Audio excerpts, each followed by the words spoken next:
ఆంధ్రప్రదేశ్లోని విజయనగరం జిల్లాలో ఉగ్ర కదలికలకు సంబంధించిన అనదర్ బిగ్ బ్రేకింగ్ న్యూస్ చూస్తున్నారు. ఆ ఉగ్ర కదలికల కలకలానికి సంబంధించి సిఎస్ అలాగే డీజీపీకి డిప్యూటీ ముఖ్యమంత్రి పవన్ కళ్యాణ్ లేఖ రాశారు. ఉగ్రవాద కదలికలపై నిరంతరం అప్రమత్తత అవసరం అంటూ కూడా చెప్పుకొచ్చారు. తీర ప్రాంత జిల్లాల్లో ప్రత్యేక నిఘా ఏర్పాటు చేయాలన్నారు ఆంధ్రప్రదేశ్ డిప్యూటీ ముఖ్యమంత్రి. రోహింగ్యాలు, ఉగ్రవాద సానుభూతి పరులు, స్లీపర్ సెల్స్ పై ప్రత్యేక దృష్టి పెట్టాలంటూ కూడా ఆదేశాలు జారీ చేశారు. ఆయన దేశ భద్రత, ప్రజల భద్రతకు అత్యంత ప్రాధాన్యం కల్పించాలంటూ చెప్పుకొచ్చారు. ఆయన మరీ ముఖ్యంగా ఆయన ప్రధాని మోదీ అమరావతికి సంబంధించి శంకుస్థాపనకు సంబంధించి ఇన్ఫాక్ట్ అమరావతికి సంబంధించి ఆ కార్యక్రమంలో పాల్గొన్న సందర్భంలో ఆయన ఒక మాట అనడం జరిగింది. అంతకన్నా ముందు ఒక మాట అనడం జరిగింది. ఎవరైనా కనుక పాకిస్తాన్కి సానుభూతి పరులుంటే బయలుదేరండి ఇక్కడి నుంచి, అర్జెంటుగా పెట్టే బేడా సర్దుకొని మీరు ఇక్కడి నుంచి బయలుదేరండి.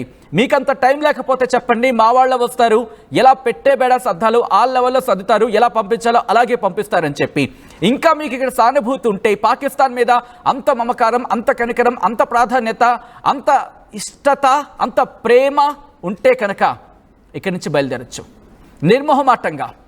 ఇదే అంశానికి సంబంధించి ప్రస్తుతం చర్చ జరిగిన తర్వాత ఇప్పుడు ఆంధ్రప్రదేశ్ డిప్యూటీ ముఖ్యమంత్రి ఇంకో అడుగు ముందుకు వేశారు.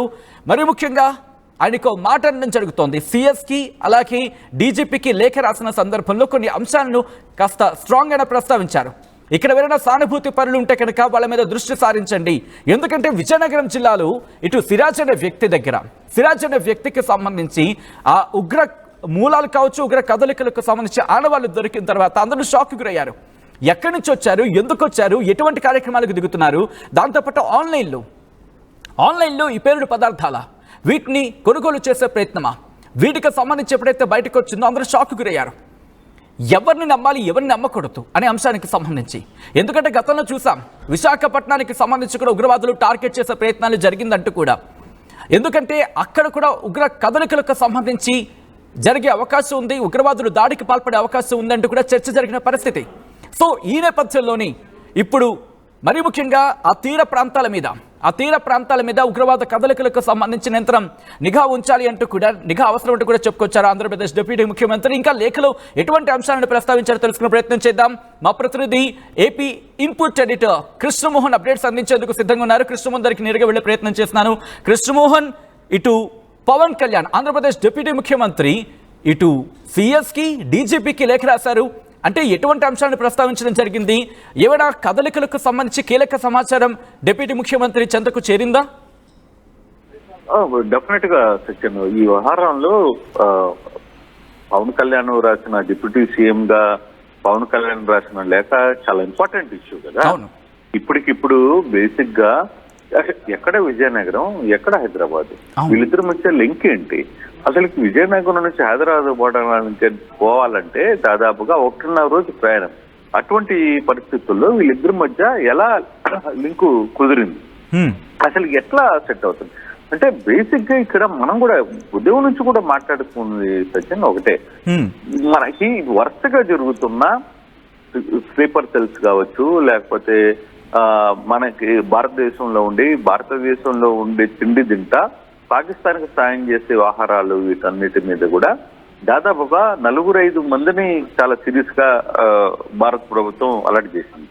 కానీ అసలు ఆంధ్రప్రదేశ్ లో విజయనగరం అంటే ఒక మారుమూల జిల్లా.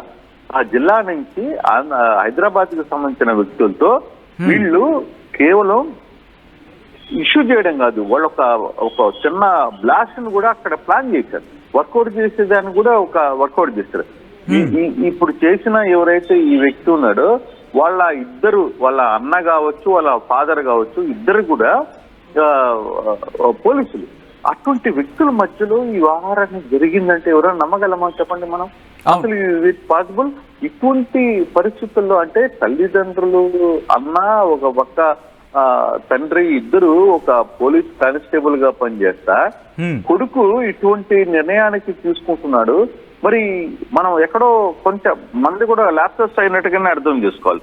అయితే ఈ వ్యవహారం మీదనే పవన్ కళ్యాణ్ మాత్రం కొంత సీరియస్ గానే రియాక్ట్ అయినట్టుగానే మనకి చాలా స్పష్టంగా అర్థమవుతుంది. సిఎస్కి డీజీపీకి ఒక లేఖ అయితే చాలా సీరియస్ గా లేఖ రాసిన వ్యవహారం అయితే ఉంది. ఉగ్రవాద కళలపై నిరంతరం అప్రమత్తంగా ఉండాలి. అందులో బేసిక్ గా కోస్టల్ ఏరియాస్ ఎక్కడి నుంచి అంటే పూర్తిగా కూడా నెల్లూరు జిల్లా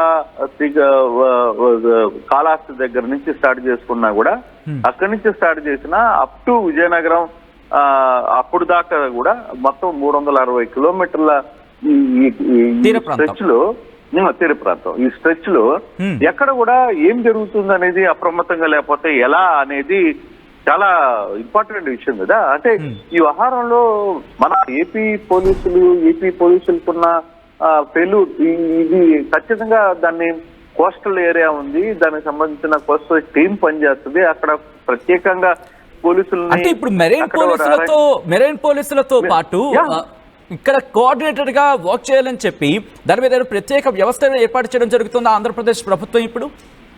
మొదటి నుంచి ఉంది సత్యన. ఈ వ్యవహారం మెరైన్ పోలీసులకి లేకపోతే లోకల్ గా ఉన్న పోలీసులకి కంప్లీట్ గా నెల్లూరు జిల్లా, ప్రకాశం, ఆ తర్వాత కృష్ణా జిల్లా బందరు, ఆ తర్వాత శ్రీకాకుళం, విజయనగరం, కాకినాడ వీటన్నిటికి కూడా ఒక ప్రత్యేకమైన దళం ఉంది. దానికి మెరైన్ పోలీసులకి తర్వాత లోకల్ పోలీసులకి మధ్య ఉన్న కొంత సంబంధాలు పెట్టుకోవాలనేది ప్రతిసారి చెప్తున్న విషయం. కానీ ఇంత వ్యవస్థలో ఎలా ఈ ఉగ్రవాద చర్యలు చేసుకున్నారు?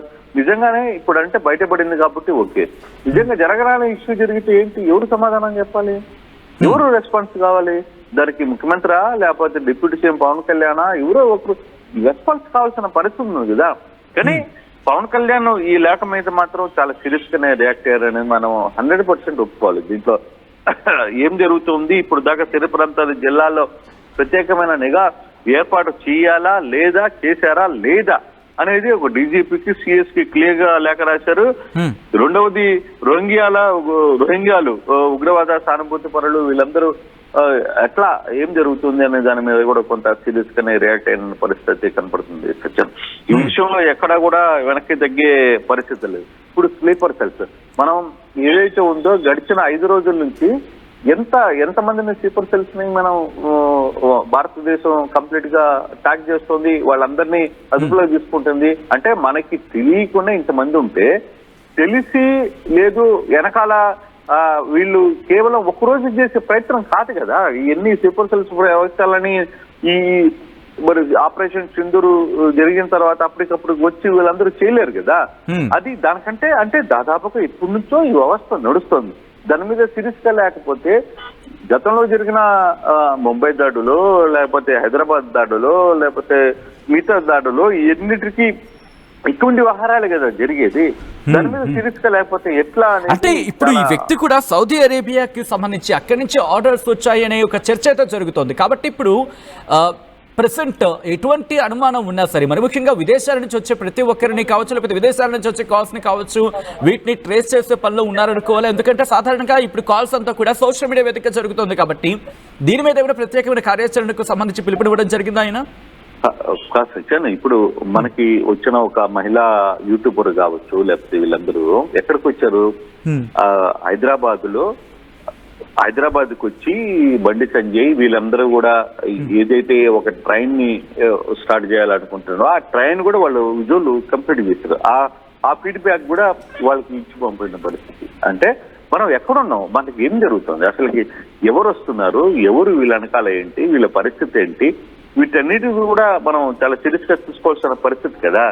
అటువంటి పరిస్థితి ఉన్న నేపథ్యంలో ఎందుకు ఇంత లేట్ జరుగుతోంది? ఎక్కడో లక్కీగా ఇప్పుడు దాకా బై గాడ్ గ్రేస్ ఇప్పుడు దాకా మనకేం జరగల. నిజంగానే వాళ్ళు ప్లాన్ చేస్తున్న పరిస్థితులు ఇప్పుడు కానీ మనకి జరిగితే ఎవరు రెస్పాన్సిబిలిటీ, ఎవరు తీసుకోవాలి ఈ రెస్పాన్సిబిలిటీ? ఆ ప్రాంతాల్లో ఉన్న ముఖ్యమంత్రులు తీసుకోవాలి, ఆ ప్రాంతాల్లో ఉన్న ఇంటెలిజెన్స్ తీసుకోవాలి, ఆ ప్రాంతంలో ఎస్పీజీ తీసుకోవాలి, అన్ని గ్రూపులు తీసుకోవాల్సిన పరిస్థితి ఉంది కదా. బట్ ఏదైనా సరే ఎక్కడికక్కడ కొంత ఈ వ్యవహారంలో మాత్రం అప్రమత్తమయ్యి అలర్ట్ కావడం అనేది చాలా ఇంపార్టెంట్ అయిన విషయం. ఎక్కడ శ్రీకాకుళం, ఎక్కడ హైదరాబాద్, ఎక్కడ కనెక్ట్ వీళ్ళిద్దరి మధ్య, ఎక్కడి నుంచి జరుగుతుంది, ఎక్కడ ఒక బాంబ్ బ్లాస్ట్ ని వీళ్ళు ప్లాన్ చేశారు, ఆ బాంబ్ బ్లాస్ట్ ఎక్కడ జరిగింది, ఇవన్నీ కూడా పోలీసులు అయితే పోలీసులు స్థానికంగా ఉన్న పోలీసులు ఈ బాధ్యత రెస్పాన్సిబుల్ తీసుకోవాలి.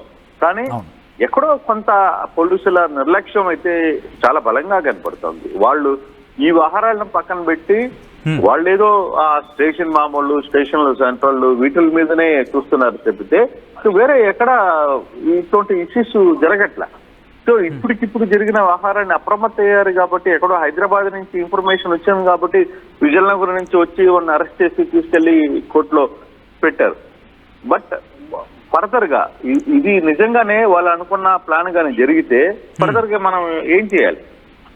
ఓకే, ఇవన్నీ చాలా ఇష్యూస్ డెఫినెట్ గా ఇవన్నీ రేజ్ అయ్యే అవకాశాలు అయితే ఉన్నాయి. బట్ కాకపోతే మనం ఏం చేయాలి ఏంటి అనే దాని మీద అప్రమత్తం అయితే ఉండాల్సిన బాధ్యత. అదే పవన్ కళ్యాణ్ చాలా సీరియస్ గా చెప్పారు. పవన్ కళ్యాణ్ మీరు అప్రమత్తంగా ఉండండి, అసలుకి సీకోర్ లో ఏం జరుగుతుందో మొత్తం మీద మీరు అప్రమత్తంగా ఉండండి, ఎక్కడి నుంచి ఎవరు వస్తున్నారు ఏంటి దాని మీద అప్రమత్తం లేకపోతే ఎట్లా అనేది ఆయన అడిగిన ప్రశ్న. చూడాలి ఫర్దర్ గా ఆంధ్రప్రదేశ్ దీని మీద ఏ విధంగా రియాక్ట్ అవుతుంది, రేపటి నుంచి ఎట్లా ముందుకు పోతారా అనే దాని మీద కొంత సీరియస్ గా అయితే జరిగే పరిస్థితి అయితే చాలా స్పష్టంగా కనపడుతుంది. సత్యం రైట్ కృష్ణమోహన్, మొత్తంగా అయితే మాత్రం ఆంధ్రప్రదేశ్కి సంబంధించి ఇప్పుడు అక్కడ యాక్షన్లోకి, మరి ముఖ్యంగా క్విక్ యాక్షన్లోకి దిగాలంటూ ఆంధ్రప్రదేశ్ పోలీసులతో, ఇన్ఫాక్ట్ ఆంధ్రప్రదేశ్ పోలీస్ బాస్తో పాటు సిఎస్కి కూడా లేఖను పంపించడం జరిగింది. ఆంధ్రప్రదేశ్ డిప్యూటీ ముఖ్యమంత్రి పవన్ కళ్యాణ్ ఏపీలోని విజయనగరం జిల్లాలో ఉగ్ర కదలికల కలకలం రేపిన తర్వాత ఆంధ్రప్రదేశ్ సిఎస్కి, డీజీపీకి డిప్యూటీ ముఖ్యమంత్రి పవన్ కళ్యాణ్ లేఖను రాయడం జరిగింది. ఉగ్రవాద కదలికలపై నిరంతరం అప్రమత్తత అవసరమంటూ చెప్పుకొచ్చారు ఆయన. తీర ప్రాంత జిల్లాల్లో ప్రత్యేక నిఘా ఏర్పాటు చేయాలంటూ చెప్పుకొచ్చారు. రోహింగ్యాలు, ఉగ్రవాద సానుభూతి పరులు, స్లీపర్ సెల్స్ పై దృష్టి సారించాలంటూ కూడా లేఖలు ప్రస్తావించారు. ఇక దేశ భద్రత, ప్రజల భద్రతకు అత్యంత ప్రాధాన్యత ఇవ్వాలి అన్నారు ఆంధ్రప్రదేశ్ డిప్యూటీ ముఖ్యమంత్రి.